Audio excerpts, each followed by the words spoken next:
So we have an incredible return on our investment. And they're holding off on buying until they see something they consider a real deal. And it really just shows how this fire ripped through this home. The police officer who was struck has very serious injuries but has survived surgery. Mr. Larry has logged many miles behind the wheel. Big rigs, buses, and now Yes, a first doctor's time. office on wheels. It means a lot to me because we're going out in the neighborhood servicing the kids.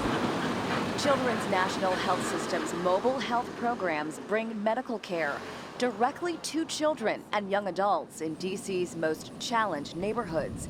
This is Atlantic Terrace in Southeast. You excited to be seen on the mobile unit today? We get to see the housing. We understand the transportation and the access issues. We get to see what food resources are available. The mobile units accept Medicaid, Medicare, and private insurance. The team also services the uninsured and can help families find coverage. Hey, Miss Dorsey, come on up. Sarah Dorsey lives in Atlantic Terrace with her 5 children. How much water do you drink a day? Gabrielle is already 11. They watch my babies grow from here to here, you know, so it's so personal because they already know you. The mobile program has been around 23 years. This was the very first unit, Proud Mary, they call it.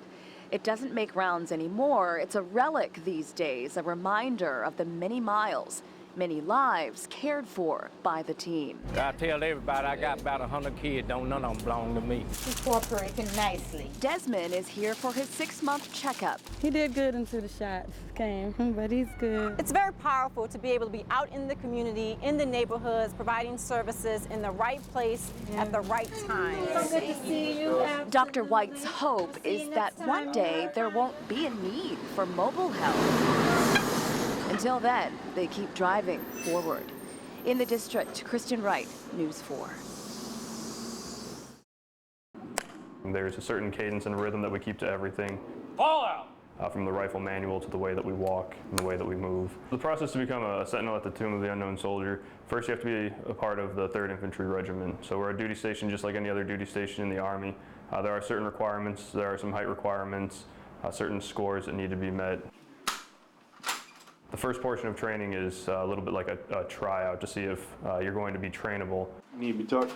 You'll learn the way that we do uniforms, which are kept to an extremely high standard. All our measurements are within a 64th of an inch.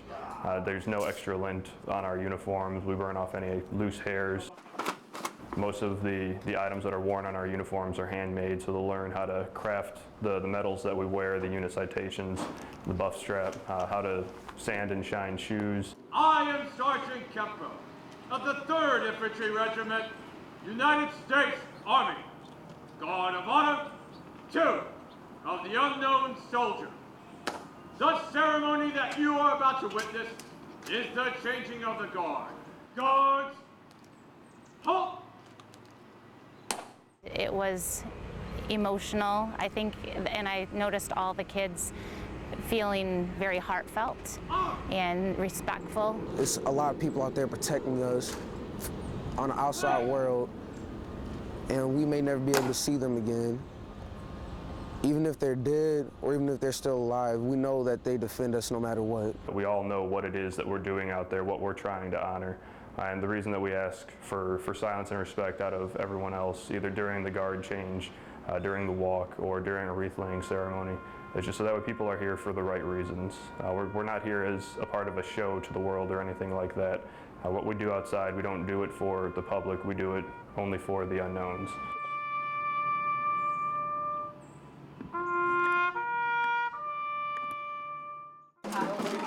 That's the sound merchants want to hear on one of the busiest days of the year. Thanks, bye.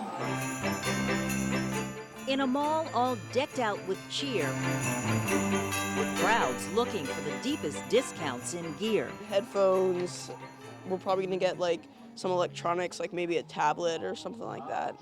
Not a flat screen TV or anything, though. Oh, I started at 5 o'clock. Many young faces in the crowds. Retailers are banking on millennials this year to especially be wowed. Oh, really? I think Tall would like this. And shop till they drop, but even they won't buy unless there's a discount and deal.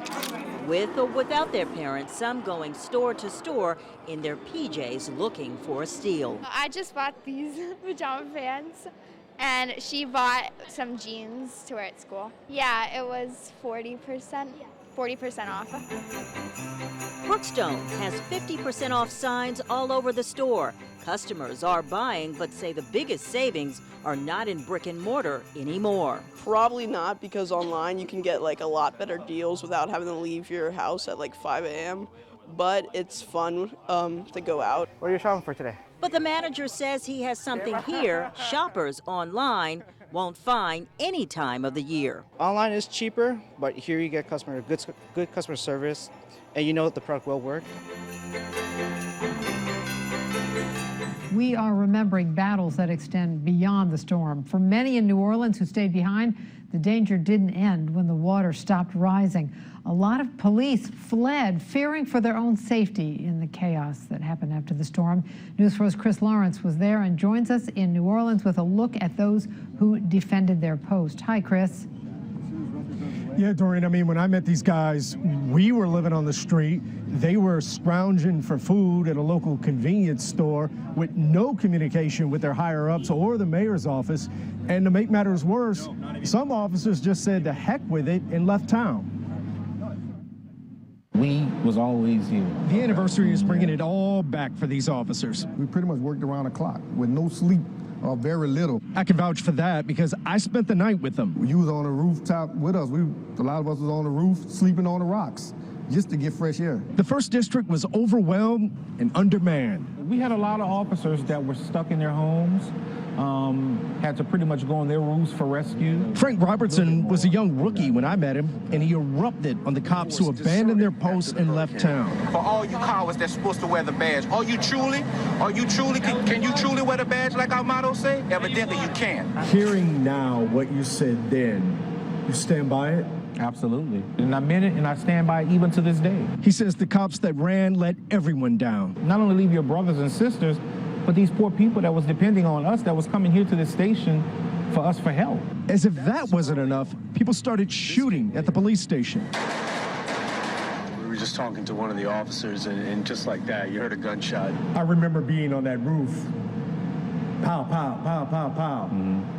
What were you thinking, looking back at that now? Man, I can't believe these people are doing that to us. Why are they doing that to us? It was so dark, we couldn't see. We could hear them, but we didn't know exactly where it was coming from. But they held their ground and their station. We have come a long way, and I believe we're a much better police department now.